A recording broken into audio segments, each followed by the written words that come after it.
Matthew chapter 8. When Jesus came down from the mountainside, large crowds followed him.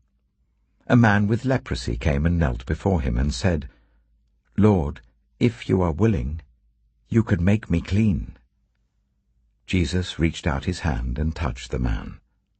"I am willing," he said. "Be clean."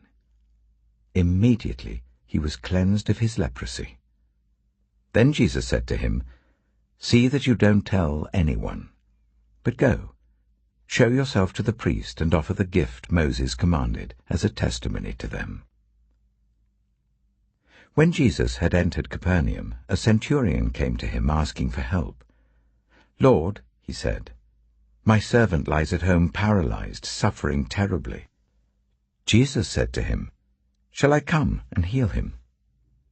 The centurion replied, "Lord, I do not deserve to have you come under my roof, but just say the word and my servant will be healed.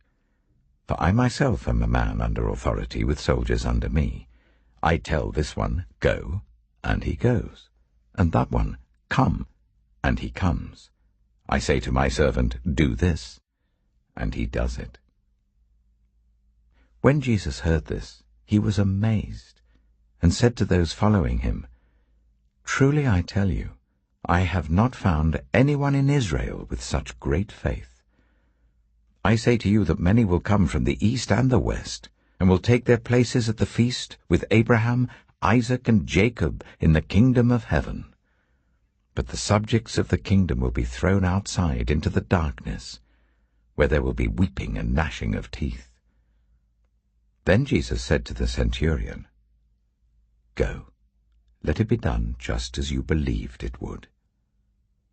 And his servant was healed at that moment. When Jesus came into Peter's house, he saw Peter's mother-in-law lying in bed with a fever. He touched her hand, and the fever left her, and she got up and began to wait on him.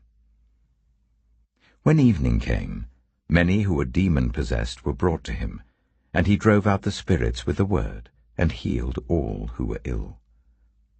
This was to fulfill what was spoken through the prophet Isaiah. He took up our infirmities and bore our diseases. When Jesus saw the crowd around him, he gave orders to cross to the other side of the lake. Then a teacher of the law came to him and said, "Teacher, I will follow you wherever you go." Jesus replied, "Foxes have dens and birds have nests, but the Son of Man has nowhere to lay his head." Another disciple said to him, "Lord, first let me go and bury my father."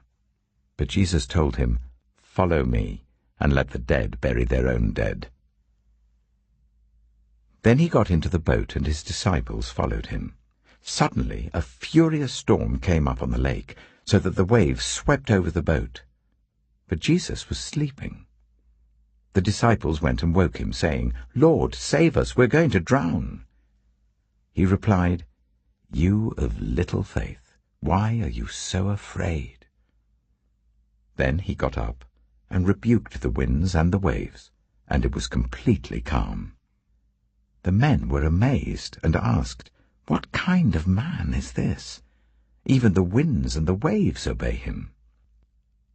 When he arrived at the other side in the region of the Gadarenes, 2 demon-possessed men, coming from the tombs, met him. They were so violent that no one could pass that way. "What do you want with us, Son of God?" they shouted. "Have you come here to torture us before the appointed time?" Some distance from them, a large herd of pigs was feeding. The demons begged Jesus, "If you drive us out, send us into the herd of pigs."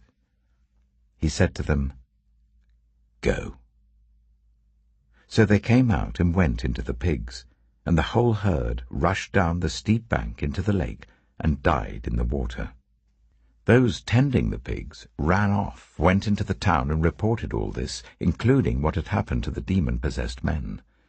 Then the whole town went out to meet Jesus, and when they saw him, they pleaded with him to leave their region.